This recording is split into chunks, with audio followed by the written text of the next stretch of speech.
Ludovic, vous aidez les gens, vous les appelez vos VIP.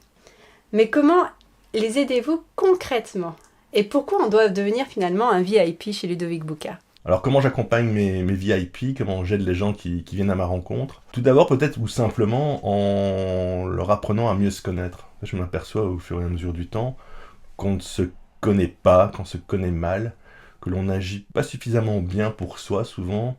Souvent parce que finalement on n'a pas été éduqué comme ça fait pas partie de notre enseignement, notre éducation, notre parcours de vie. Donc au fur et à mesure du travail que je vais faire avec les gens qui viennent me voir, c'est ça qui va finalement se révéler. C'est j'apprends à me connaître, j'apprends à m'aimer, j'apprends à passer au-delà de certains problèmes, j'apprends à régler mes problèmes, j'apprends aussi peut-être à être plus mature, plus cohérent, donc aussi plus fort énergétiquement. Donc ce travail énergétique, finalement, il est d'aligner les gens avec qui ils sont, et on pourrait dire avec leur chemin de vie. Et donc, par cela, plus on est cohérent et plus on est sur la bonne ligne, sur la bonne voie, plus la vie nous semble facile, heureuse, joyeuse. Vous preniez l'image dans les coulisses disant « Moi, je suis un peu comme un vélo électrique en fait pour gravir une montagne. » Est-ce que vous pouvez nous en dire plus? Oui, j'ai un de mes VIP qui habite en Suisse, donc forcément en Suisse il y a des montagnes, et qui avait fait pendant un certain temps une petite parenthèse en me disant je vais continuer seul le cheminement qu'on a fait ensemble. Et puis un an plus tard il est revenu en me disant on va refaire des séances, je vais repartir sur un cycle d'1 an avec toi, parce que en fait je me rends compte que oui, grâce à tout l'acquis que j'ai, je peux faire mon chemin. Il fait beaucoup de vélo, donc il avait pris cette métaphore de je suis capable de faire du vélo, je suis capable de gravir les montagnes, mais si je le fais avec toi, c'est comme si j'avais un vélo à assistance électrique, donc ça veut dire que je peux le faire beaucoup plus vite et aussi beaucoup plus détendu parce que je sais que quoi qu'il arrive, je vais arriver au sommet et puis que je pourrai m'amuser à descendre la montagne. Donc c'est vrai que c'est parfois une métaphore que les gens utilisent, l'assistance électrique, ou je dirais peut-être aussi que je suis un catalyseur. Donc je vais accélérer la réaction. Donc j'entends par là que grâce au travail qu'on va faire ensemble, on va gagner du temps. On se rend peut-être pas suffisamment compte que la vie est courte. La moyenne d'âge en Europe, c'est quoi, 80-85 ans? Est-ce qu'on vivra 85 ans en pleine forme, en pleine santé? Pas sûr. Donc le fait de travailler sur soi va nous permettre de gagner du temps, d'optimiser le temps qu'on a passé sur Terre et de vivre la meilleure vie possible finalement. J'imagine qu'il y a des VIP qui viennent avec des objectifs, des challenges à résoudre. Est-ce que vous avez déjà rencontré des VIP qui avaient un seul objectif et qui ne voulaient pas travailler sur tout le reste, même si c'était nécessaire de le faire? Moi, ma vision est holistique, donc sur ma carte de visite, c'était écrit conseiller holistique en évolution personnelle. Donc c'est une vision globale des choses. Donc je pense pas qu'on puisse changer de vie en réglant qu'un seul point, mais j'ai une anecdote assez rigolote comme ça d'une coach de vie qui était venue, et c'est à l'époque où je laissais rentrer un peu n'importe qui. Donc entre ce genre de personnes m'ont permis de comprendre que voilà, je devais être un peu plus sélectif. Donc cette dame arrive en me disant voilà, je suis coach de vie, moi je suis super, je sais tout faire.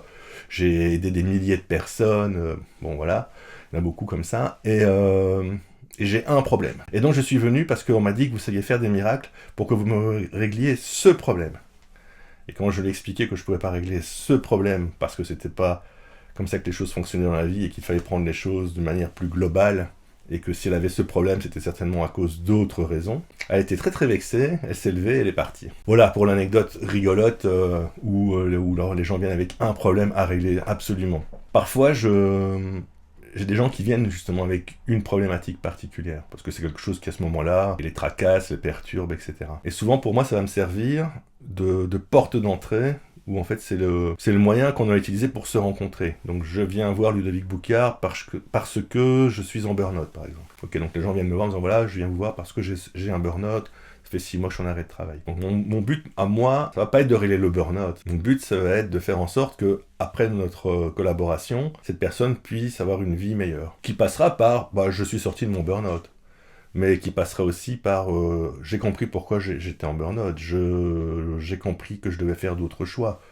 Et donc les gens vont changer leur façon d'être, leur façon de vivre, de compagnons, de travail, d'optimisation du temps, de comment ils vont gérer leur vie en règle générale. Mais on est venu me voir au départ peut-être juste pour cette problématique de burn-out. Mais à la fin de burn-out, on l'a même oublié, quoi. Il y a tout un travail qui est fait sur le système énergétique de vos VIP. Mais est-ce qu'il n'est pas aussi important de transformer l'énergie des lieux où vos VIP vivent? Pourquoi ça serait important? Et deux, est-ce que vous auriez des exemples et à quoi ça sert? Et comment vous le faites en fait? Moi je pars du principe qu'il est important d'avoir un lieu sain et sain. Donc sain S-A-I-N et sain, S-A-I-N-T. Et si on travaille sur soi, je trouve important aussi de travailler sur son lieu. Donc sur le lieu où on va vivre, sa maison, mais aussi son lieu de travail. Ça, c'est quelque chose qui est primordial. C'est un peu le principe des poupées russes.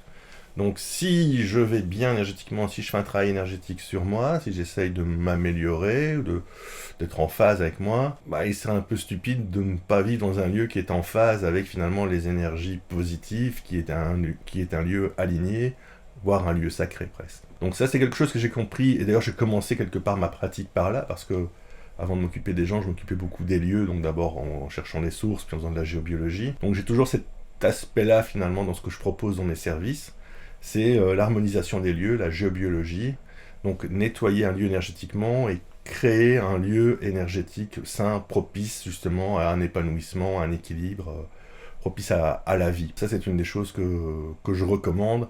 D'ailleurs c'est vrai que souvent les gens avec lesquels je collabore, on va commencer par un travail sur le personnel, sur l'humain, et après souvent ça va continuer par un travail dans la maison, et si les gens sont propriétaires d'entreprises ou autres, un travail dans l'entreprise. Et parfois, on me trouve par l'inverse, parce qu'on me fait venir pour une maison, et puis on se rend compte que oui, il y a des problématiques dans la maison énergétique, mais que les problématiques ne sont pas que des problèmes énergétiques liés à la maison, qui sont aussi des problèmes liés à soi. Et donc, dans ce cas-là, on commence un programme VIP ensemble. Quand on vous appelle finalement pour une harmonisation d'une maison, d'un appartement, qu'est-ce que vous faites concrètement à ce moment-là? Alors, en quoi consiste l'harmonisation d'un lieu? Je vais un peu faire une image, mais il faut s'imaginer qu'un lieu, c'est quelque chose en 3 dimensions énergétiques, dans laquelle il va pouvoir y avoir de bonnes choses et de mauvaises choses. Donc moi, mon travail, ça va être d'abord, dans un premier temps, de repérer, de faire l'expertise du lieu énergétique, et de repérer quels sont les points forts, les bonnes choses dans le lieu, et quelles sont les mauvaises choses, les points faibles du lieu. Alors un point faible, ça pourrait être, une perturbation électrique, ça pourrait être une faille qui va traverser la maison, puis des choses plus énergétiques, ça peut être une entité, un esprit dérangeant, négatif, qui erre dans le lieu. Une fois que j'ai analysé le lieu et que je peux faire cet état des lieux finalement en disant voilà comment fonctionne votre maison, moi mon travail va être d'éliminer tout ce qui est négatif. Donc avec différentes méthodes que j'ai apprises, que j'ai acquises au fur et à mesure du temps, je peux enlever, éliminer, faire sortir ces perturbations, ou si ce sont des perturbations physiques, je peux les pointer et le propriétaire peut mettre en place des choses pour changer justement les perturbations physiques. Une fois qu'on est revenu finalement à un système qui est plat, qui est à zéro, souvent c'est comme ça que s'arrête la géobiologie, on élimine les nuisances. Moi mon travail il est complémentaire, dans le sens où moi je vais construire autour de ce système qui est devenu propre et plat, un nouveau système énergétique, donc en 3 dimensions, qui va être positif et qui va être adapté, donc fait sur mesure pour le ou les habitants.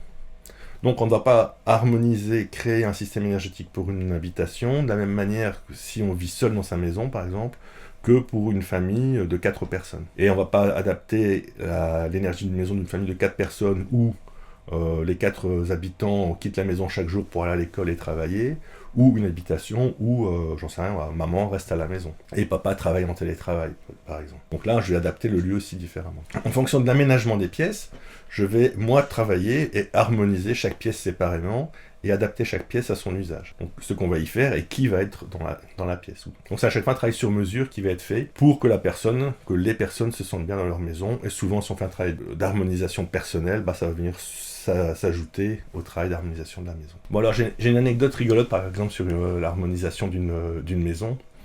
C'était une famille que je côtoyais à l'époque, je faisais des stages, donc les filles de la famille venaient assister à mes stages. Et le papa un jour me dit tiens, ça serait intéressant de venir harmoniser notre maison, c'est une grande maison familiale, on habite tous dedans. Et donc je vais dans cette maison, qui était normale, géologiquement il n'y avait pas trop de problèmes. Donc voilà, on fait le tour, toute la famille me suit, pièce par pièce, je fais mon diagnostic dans chaque pièce. Et puis j'arrive dans le séjour, et là je vois un grand chien blanc, un berger des Pyrénées, mais transparent, quoi, un fantôme de berger des Pyrénées. Et donc je dis ça à la famille, je dis tiens c'est bizarre, chez vous il y a un grand chien blanc dans le séjour, on n'est pas habitué à avoir un tel chien dans une maison. Et là il y a toute la famille qui me regarde, qui se met à pleurer et qui me dit mais ça c'est notre chien qui est décédé il y a peu, et on en a d'ailleurs acheté un nouveau pour compenser le manque. Et donc je me retourne et là je vois dehors dans la cour effectivement le même genre de chien, donc un grand berger des Pyrénées, dans la cour dehors sous la pluie, et je dis mais ce chien n'a pas de lieu pour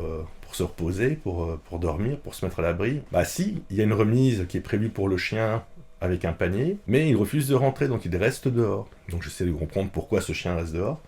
Et là, je vois que le chien fantôme, lui, par contre, se dirige vers la remise et se pose dans son panier. Et donc, le chien qui, lui, était vivant, voyait comme moi, je voyais son prédécesseur, et donc, ne voulait pas lui prendre sa place, ou sentait la place prise, finalement. Donc, j'explique ça à mes clients, je dis, bah écoutez, voilà, en fait... le chien qui est décédé est pas tout à fait parti, il utilise encore son ancien panier, le nouveau chien ne peut pas prendre sa place, voilà pourquoi le chien dort dehors. Et donc on a fait une cérémonie, c'était assez émouvant, on s'est mis en cercle autour de ce chien fantôme, et on a fait une cérémonie, chacun a dit un dernier mot pour son chien, et puis le chien est parti dans la lumière, et c'était assez extraordinaire parce que juste à ce moment-là, il y a le pauvre chien qui était dehors sous la pluie, qui est rentré, qui est allé se coucher dans le panier de l'ancien chien, parce que la place était libre. Donc c'est encore une preuve aussi, quelque part, que les animaux ont un ressenti, et que ce chien validait aussi ce que j'avais ressenti, et depuis, je crois que ce chien est heureux. Dans les maisons, il y a aussi parfois des entités, des fantômes. À quoi ça sert finalement de dialoguer avec un esprit? Est-ce que ça peut apporter un plus à une famille dans une maison? Est-ce qu'il y a un intérêt finalement de dialoguer même avec un fantôme?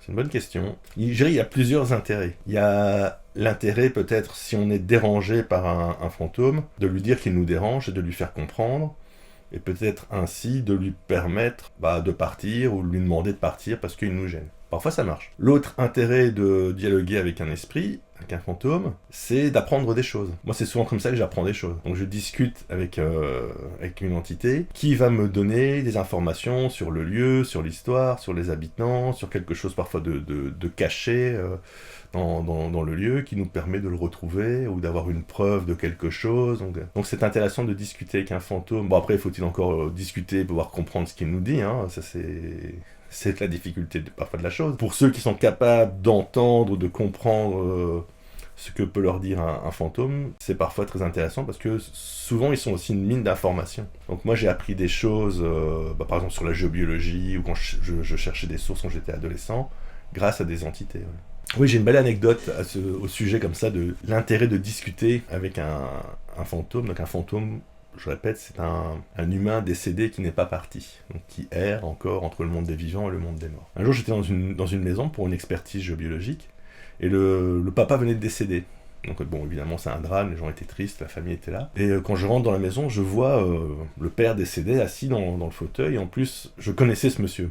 Donc je le reconnais, je connais son prénom, mais je vois qu'il ne veut pas partir, qu'il est là, et qu'il y a quelque chose qui le chiffonne. Et si on m'avait fait venir dans cette maison, c'est qu'il s'était passé plein de phénomènes très très étranges. J'ai pas le temps de tout raconter ici, mais c'était quand même une histoire assez extraordinaire. Et donc je dis à ce monsieur, viens avec moi devant, dans la pièce de devant, on va discuter, tu vas me dire pourquoi finalement tu ne veux pas quitter la maison. Tu ne veux pas continuer ta route. Je lui pose la question, et là il me dit, je ne peux pas partir tant que j'ai pas fait la paix avec mon frère. Bon, moi je connais pas l'histoire de la famille, je connais juste ce monsieur et sa femme. Et il m'explique une histoire vague d'une prairie, d'un terrain hérité, etc. Et qu'ils se sont disputés, et qu'il en a tellement gros sur le cœur qu'il ne peut pas partir tant qu'il n'a pas fait la paix avec son frère.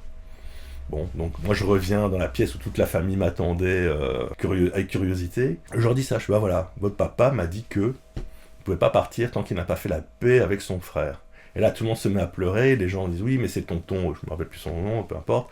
Oui, ils se sont disputés, ça fait 20 ans qu'ils ne se parlent plus, tout ça à cause d'une histoire de prairie, etc., etc. » Donc je leur dis « voilà, donc tant que l'oncle ne sera pas venu à la maison pour finalement faire la paix avec son frère, celui-ci refuse de partir. » Et ce qui est super dans cette histoire, c'est que malgré 20 ans de dispute, le frère est venu et a parlé à son frère décédé, et a ainsi permis à celui-ci de rejoindre la lumière, et quelque part aussi à tous les deux de faire la paix avec une simple histoire de terrain. Quels sont les problèmes principaux sur lesquels vous aidez vos VIP? Quelles sont les différentes problématiques auxquelles je peux répondre? Quelles sont les solutions que je peux apporter aux gens? Pourquoi les gens viennent me voir? Pour toutes les choses de la vie. J'ai vraiment des gens avec des profils très très différents, très particuliers, de tout âge, de toute génération, mélangés, de toutes origines. Si je dois faire une liste non exhaustive, je dirais c'est souvent pour des questions de « je suis perdu, je veux une piste ». j'aimerais mieux me connaître. Ça peut être une réorientation professionnelle, ça peut aussi être un choix d'études, choisir le ou la bonne partenaire. Des problèmes de santé, évidemment. Donc je suis malade, pouvez-vous m'aider? Avec des maladies très très diverses. Et souvent, oui, il y a une réponse énergétique à donner à une maladie, et qui va faire gagner du temps, qui va accélérer la guérison. En tout cas, si on prend suffisamment tôt, bien sûr. J'ai beaucoup de femmes qui ne savent pas avoir d'enfants, par exemple, qui viennent me voir. Donc ça, c'est quelque chose d'assez récurrent dans les gens que j'accompagne. C'est « je ne sais pas avoir d'enfants, pouvez-vous m'aider ?» Et donc ça, c'est vrai que c'est souvent des résultats positifs, donc ça, c'est super sympa. Dépression, burn-out, des gens qui sont sensibles et qui n'arrivent pas finalement à se comprendre, à maîtriser leur sensibilité, donc ils veulent des outils pour pouvoir vivre avec leur sensibilité. Je vais vous donner une anecdote par rapport sur les accompagnements que je peux faire. Il y a quelques années de ça, j'ai un jeune homme qui sortait de l'université, il avait un beau diplôme, il avait trouvé un job normal, et il n'était pas très heureux dans son job d'ingénieur, c'était bien, mais sans plus, il ne saurait pas faire carrière là. Et dès qu'on s'est vu, c'est ce que je lui ai dit, tu n'es pas à ta place, tu dois faire autre chose, tu dois faire mieux, tu mérites mieux. En plus, c'était quelqu'un de très ambitieux et qui venait d'une famille avec beaucoup d'argent. Et donc, forcément, il a une grille de lecture qui est différente de la moyenne des gens. Rapidement, au bout de quelques séances, je le challenge un peu et je lui dis ce qu'il doit faire, comment il devrait faire les choses. Et tous ces problèmes énergétiques, pendant ces séances, on n'avait plus les régler. Donc, il était vraiment aligné avec lui et il avait compris ce qu'il voulait dans la vie. Et on se quitte, c'était un vendredi soir. Et on se serre la main, on se dit au revoir, et je lui dis « Si quelqu'un t'appelle durant le week-end, réponds à son invitation et écoute ce que cette personne aura à te dire. » Il rentre le vendredi chez lui après notre rendez-vous, et là son téléphone sonne, et un ami l'appelle, un ami d'école, en lui proposant de boire un verre. Il accepte, vu que je lui avais dit « Si on t'appelle, accepte l'invitation. » Donc il va boire un verre avec son ami. Et son ami lui dit « Oui, mon père, qui a plusieurs entreprises, a des problèmes avec l'une d'entre elles, le directeur est parti, il ne trouve pas de directeur. » Personne veut reprendre le boulot, personne n'est capable, etc. Et nous, pendant notre travail ensemble, je lui avais dit que il devait viser plus grand, qu'il devait viser plus haut, qu'il devait se donner un objectif. Et son objectif, c'était de devenir directeur et de gagner 100 000 € par an. Ça, c'était son objectif à 28 ans, qui est plutôt ambitieux. Il dit à son ami, écoute, fais-moi rencontrer ton père, moi je suis la personne qu'il te faut. Ils ont fait les mêmes études, donc l'ami dit, non, tu n'as pas les compétences pour gérer l'entreprise. Il dit, écoute, organise-moi un rendez-vous avec ton papa. Son père lui donnait rendez-vous dans son château le dimanche, il est allé le voir, ils ont parlé un peu, puis le papa a sorti un papier, un stylo, il lui a dit, voilà, écris-moi combien tu veux. Donc il a marqué 100 000, il a rendu le papier, le papa il a sorti les clés de sa poche d'une voiture, et il dit, il y a aussi une voiture, et tu commences lundi. Et il est devenu directeur de cette entreprise, et il a reçu le salaire qu'il avait demandé. Tout ça, c'est juste de savoir ce que l'on veut, d'être aligné et d'être à l'écoute aussi quand la chance se présente à nous. Si ce jour-là, il n'avait pas accepté de prendre le verre avec son copain, sa vie n'aurait peut-être pas changé à ce moment-là. Alors Ludovic, vous accompagnez aussi les CEO, vous travaillez aussi pour les entreprises. Qu'est-ce que vous faites concrètement finalement pour un chef d'entreprise et quelles sont les aides que vous pouvez apporter ? Ce que je peux offrir à un chef d'entreprise ou à une entreprise, c'est vraiment très très large, parce que j'ai vraiment un panel très très large. Si je peux résumer, ce que j'ai envie de dire, c'est d'abord que j'essaye de faire comprendre à un patron que le plus important dans la vie, c'est de vivre. Donc souvent, des gens sont pris dans le train-train du travail, sont seuls aux commandes de leur entreprise, ont des responsabilités, des charges, etc. Moi, le premier travail que je vais essayer de faire avec les patrons que j'accompagne, c'est de leur dire « Détache-toi, prends du recul et vis ». Et le travail, finalement, n'est qu'une chose qui fait partie de la vie. Après, évidemment, si on a un travail, si on a un business qui fonctionne bien, qui est fluide, qui nous fait gagner de l'argent, qui nous rend heureux, c'est encore mieux. Donc là, ça va être justement ce que je vais essayer de mettre en place. Donc, d'abord, peut-être par un travail énergétique des lieux. Donc, souvent, je vais travailler sur le bureau, les ateliers, sur l'entreprise en règle générale pour harmoniser le lieu. Donc ce qui est bénéfique évidemment au patron, mais également à tous les collaborateurs, à toute l'équipe. Je vais, pour accompagner les patrons, souvent aussi dans la stratégie. Parce que comme je reçois pas mal d'informations, comme je capte des choses, souvent je peux leur permettre d'avoir un coup, voire parfois plus d'avance, parce que je ressens les choses. Donc, la négociation devrait se passer dans telle direction, donc on peut orienter son offre de prix, sa stratégie dans cette direction. J'accompagne aussi en termes de recrutement, donc je peux permettre aussi aux gens de choisir les bons ou les meilleurs collaborateurs, ou de reformer des équipes avec des gens plus cohérents entre eux, ou plus adapté au poste qu'ils sont capables de faire ou qu'ils aimeraient faire. Tout ça, c'est juste en comprenant comment les gens fonctionnent énergétiquement, on peut retrouver facilement la meilleure position pour eux dans l'entreprise, donc aussi rendre les collaborateurs plus heureux et donc plus efficaces. Il y a tout un aspect aussi lié après à la production, donc j'aime beaucoup travailler avec l'agroalimentaire, donc justement un travail énergétique avec les produits agroalimentaires va pouvoir changer la qualité des produits, même la qualité gustative. Et puis ce que je me rends compte aussi en côtoyant des dirigeants, des indépendants, c'est souvent la solitude. En tant que patron, on est souvent seul, parce que on est seul face à ses responsabilités, parce que je peux pas sortir de mon bureau et voir mon assistant, mon assistante pour me plaindre, parce que je dois dire à mes clients que tout va bien, parce que je dois le dire à mon banquier, je dois le rassurer en disant si ça va rentrer demain, etc. Et puis il y a une forme d'ego peut-être mal placée, ou je sais pas, c'est partie de notre culture peut-être occidentale, de je n'ai pas le droit de me plaindre, je n'ai pas le droit d'être triste, et souvent quand je discute une fois que la porte est fermée, la première chose que me disent les gens que je rencontre, c'est je suis seul. Et donc je leur sers aussi souvent comme d'oreille attentive, de conseiller.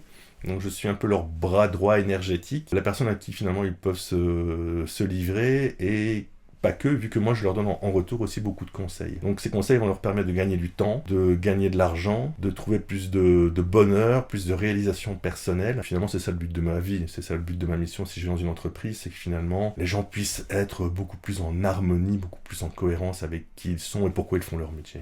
Ou alors au niveau de l'accompagnement des entreprises, j'ai une anecdote assez intéressante. Finalement dans un travail global qu'on avait fait dans cette entreprise, qui était d'abord de travailler sur le lieu, donc sur l'énergie du lieu. Donc j'avais réharmonisé le lieu par rapport aux besoins de la direction et aussi aux besoins de l'entreprise. Et un des besoins que nous avions identifié, c'était une entreprise avec un métier assez spécifique, c'est qu'il leur manquait un collaborateur avec une compétence extrêmement précise et rare. Et donc, ces gens-là sont compliqués, sont difficiles à trouver, à faire rentrer dans une entreprise, et quand on en a un, souvent on le garde. Et donc, lors de mon expertise dans cette entreprise, je mets le doigt dessus, tiens, dans ce bureau, il manque quelqu'un qui devrait avoir tel profil, pourquoi est-ce que le bureau est vide ? On me dit, mais en fait, parce qu'on n'arrive pas à trouver cette personne qui est un profil super rare dans notre métier. Et là, c'était un jeudi soir, donc je termine la journée avec le patron, on parle de ça, il me dit, si tu peux me trouver quelqu'un, tu me sauves la vie. Je lui dis, ok, on va essayer de faire en sorte que les énergies s'alignent pour que cette personne vienne dans l'entreprise. Parce que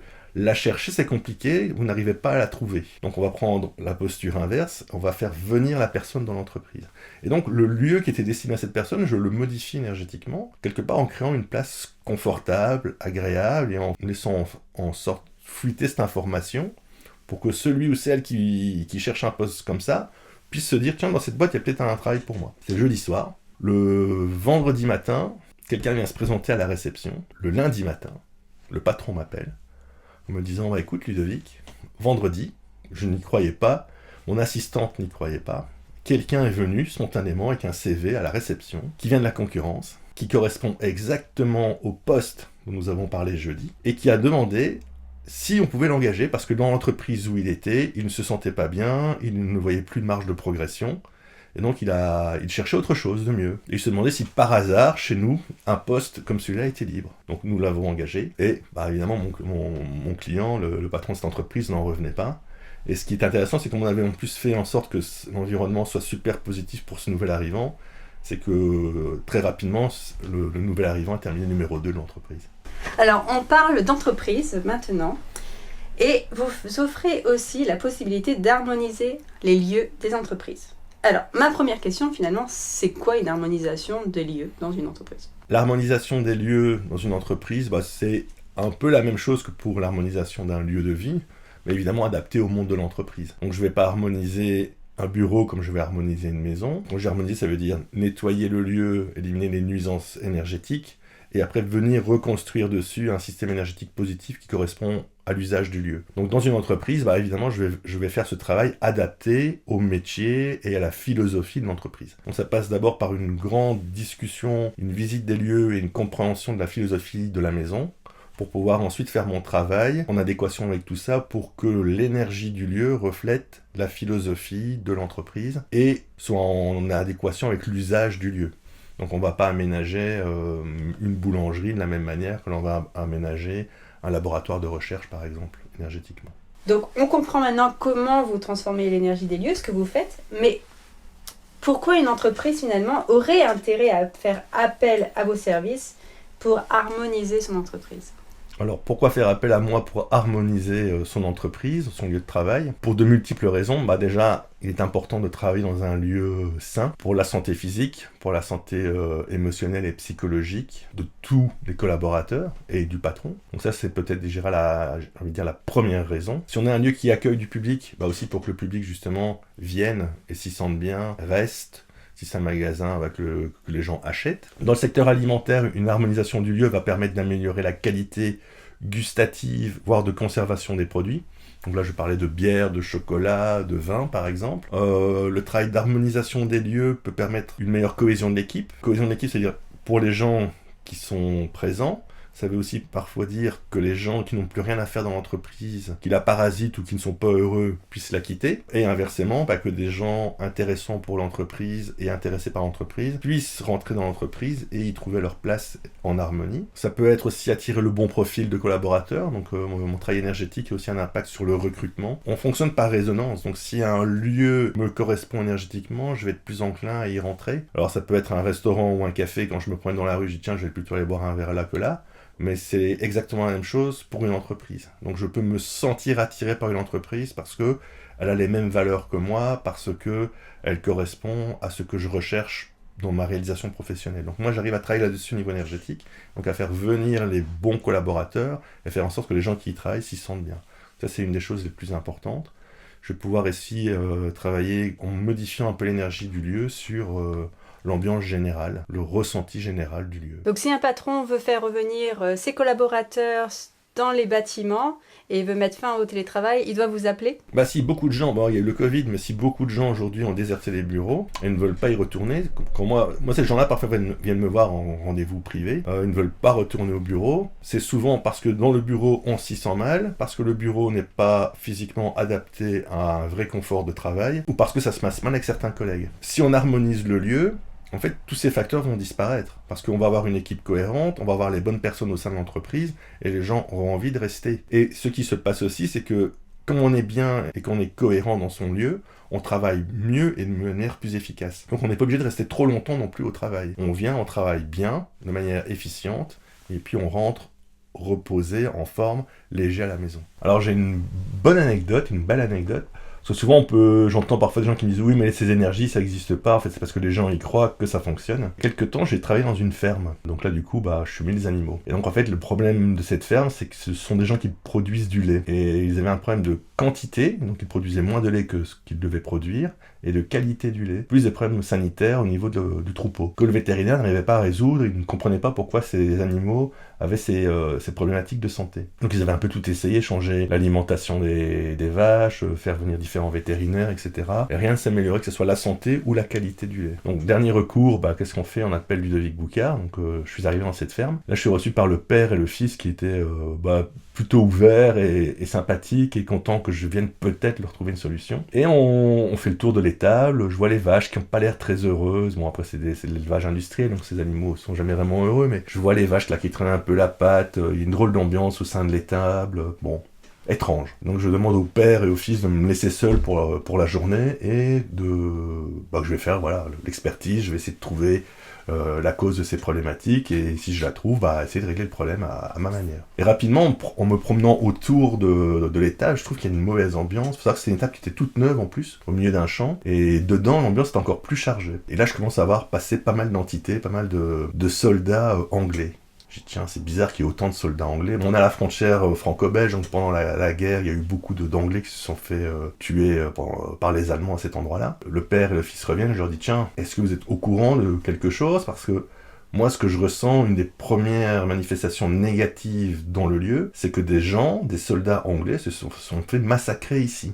Donc apparemment, ils ont dû construire une espèce de point fortifié. Les Allemands sont arrivés, ils étaient plus nombreux parce que je vois des jeunes gens qui ont peur, qui savent qu'ils vont mourir, ils ne pourront rien faire. Vraisemblablement, ils n'avaient pas assez de munitions, pas assez d'armement, et ils se sont fait massacrer à cet endroit-là. Et là, le père et le fils se regardent, me disent « Est-ce qu'on peut le dire ?» Je dis « Dites-le moi, parce que moi je vous raconte l'histoire que moi je viens de voir. » Et ils me disent « En fait, on a fait les fondations nous-mêmes, et quand on a creusé les fondations de l'étable, on a effectivement retrouvé du matériel de l'armée anglaise. Et à cet endroit-là, apparemment, oui, il y avait un camp de soldats anglais. J'ai dit, bah, ok, on a trouvé la réponse, on a trouvé une des problématiques, en tout cas, du lieu, c'est ça, c'est que des gens se sont fait massacrer dans ce lieu. Ce massacre crée une mauvaise ambiance, une mauvaise énergie, qui impacte le troupeau, les animaux ressentent aussi les choses. Donc j'ai nettoyé le lieu, j'ai purifié le lieu, j'ai permis aussi, comme ça, à ces soldats de retrouver la paix et la liberté. J'ai réharmonisé le lieu énergétiquement, et quelques mois plus tard, j'ai lu dans la presse que cette ferme avait été élue meilleure ferme laitière de Belgique. Donc c'était assez fantastique, le travail avait porté ses fruits. Vous avez aussi une autre anecdote, l'histoire d'une grande entreprise. Je peux même pas donner le secteur parce que sinon elle est grande mais ils sont peu nombreux dans leur secteur. Donc je suis allé dans cette entreprise pour faire la géobiologie, l'harmonisation des bureaux. Mais bon, le patron était très content de me voir parce que de nouveau la solitude du patron. Donc dès qu'on a pu être seul à seul, la première chose qu'il m'a raconté c'était sa solitude, d'être seul aux commandes de cette énorme entreprise et d'avoir personne finalement pour pouvoir l'écouter, le comprendre et le conseiller. Quand on a fait le tour de l'entreprise qui est très très très grande, ils ont des ateliers de production, etc. J'ai reçu plein d'informations. Et donc quand on est rentré dans le bureau, je dis au patron, mais vous savez en fait que on vous vole, qu'il y a des tonnes de marchandises qui chaque année sortent en dehors de tout contrôle, sans être évidemment facturées, et qu'il y a un marché noir qui se crée avec vos produits qu'on ne prenait pas. En même temps, c'est expliquer justement des choses qu'on n'arrivait pas à comprendre comptablement, parce que l'entreprise est tellement vaste que sortir même des tonnes, ça peut passer inaperçu si on n'est pas au courant. Donc il a mis en place un système de surveillance, et très rapidement, il a pu se rendre compte qu'effectivement, la nuit, il y avait des camions entiers qui sortaient de son entreprise, évidemment sans aucun papier. Donc le simple ressenti en traversant cette énorme entreprise m'a permis de comprendre là où il y avait les fuites énergétiques, mais aussi du coup des fuites physiques qui permettaient à des camions de quitter l'entreprise en toute discrétion. Et ils ont pu combler ça et mettre la main sur les gens justement qui volaient l'entreprise. Alors, grâce à votre travail sur les systèmes énergétiques dans l'entreprise, vous arrivez à améliorer le goût des produits. Est-ce que vous pourriez nous donner un petit exemple concret ? Moi, je suis un gourmet, donc j'aime bien manger, j'aime les bonnes choses, et ça m'intéresse toujours de travailler dans le secteur agroalimentaire. Et il y a quelques temps, j'ai travaillé pour un grand chocolatier belge. Alors, on m'avait fait venir pour deux problématiques. Problématique au niveau des magasins, qui étaient en perte de chiffre d'affaires. Et la deuxième problématique, c'était l'ambiance, l'énergie générale dans la chocolaterie. Alors, j'avais géré les deux dossiers en parallèle. Donc, au niveau des magasins, effectivement, c'était assez marrant de voir que la personne qui avait choisi les magasins à l'époque, le directeur commercial, était contre l'idée d'avoir ses propres magasins. Et donc il avait choisi énergétiquement que des lieux qui étaient énergétiquement négatifs, énergétiquement pourris. Donc forcément, ayant de mauvaise énergie, les employés étaient souvent malades, absents, travaillaient mal, se sentaient mal, et les clients avaient du mal à rentrer dans le magasin, ou lorsqu'ils y étaient, ils achetaient le strict minimum. Donc le fait de changer l'énergie du lieu, on a pu rapidement améliorer la qualité de vie des employés, recruter des employés motivés, et les clients sont rentrés en masse et ont acheté beaucoup plus, avec une augmentation du chiffre d'affaires à 2 chiffres. Donc ça c'est quand même très très intéressant. Et moi qui aime la preuve, il y avait une preuve du travail énergétique. Puis on avait fait en parallèle le travail sur les énergies de la chocolaterie. Le but était au départ de créer une ambiance confortable, chaleureuse pour les collaborateurs. Et pendant mon travail, je me suis dit, tiens, on pourrait aussi peut-être travailler sur les machines, sur les cuves qui stockent le chocolat, les machines qui produisent les chocolats, les pralines, etc. Et donc j'ai travaillé vraiment spécifiquement aussi sur le matériel et non pas uniquement que sur le lieu. J'avais demandé aux responsables de la chocolaterie de prendre des échantillons de chocolat finis avant mon passage et de prendre des échantillons après mon passage et de faire une dégustation à l'aveugle avec leur comité de dégustation, donc des gens qui dégustent chaque semaine pour voir si la qualité, le goût est constant, et de voir s'il y aurait une différence avant-après. Donc c'était le seul au courant de mon passage. La dégustation a eu lieu à l'aveugle et les résultats ne s'est pas fait attendre, où il y avait effectivement, d'après le comité de dégustation de l'entreprise, une grande différence entre les chocolats produits avant et les chocolats produits après. Les chocolats produits après mon passage reflétaient plus l'âme de la maison, étaient considérés comme ayant plus de caractère, plus de goût, plus de profondeur. Donc finalement, sans changer les recettes ou la matière première, on est arrivé à transcender le produit. Ça, c'est une anecdote pour le chocolat, mais je peux travailler aussi sur d'autres produits agroalimentaires. Moi, je suis œnologue de formation, donc j'aime aussi travailler beaucoup sur le vin, par exemple, mais en tant que bon belge, la bière, ça marche également. Alors, Ludovic, pour le futur, est-ce que vous auriez des envies, un nouveau challenge que vous aimeriez relever ? Ouais, j'ai une envie, un challenge que j'aimerais relever, un accompagnement que j'aimerais faire, c'est accompagner des sportifs de haut niveau, accompagner des champions. Pour l'instant, je suis en train d'accompagner une fille qui veut devenir championne de Belgique de boxe, donc je l'accompagne dans ce parcours, part de zéro. Le but, c'est 2024, devenir championne de Belgique de boxe. Là, je suis en train de voir avec un champion de Jiu-Jitsu brésilien qui brigue le titre de champion du monde pour l'accompagner jusqu'à l'obtention du titre de champion du monde. Alors pourquoi ça m'intéresse d'accompagner des athlètes de haut niveau ? C'est parce que je pense que, en plus d'un entraînement physique et peut-être d'un coaching mental, mon approche énergétique peut apporter encore plus de cohérence et plus de force et de puissance à un athlète. Et donc si on aligne vraiment tout ça avec un travail précis, avoir un bon mental, une bonne énergie et un bon entraînement et un corps physique évidemment qui fonctionne, qui est entraîné, je suis certain que ces gens vont atteindre leurs objectifs.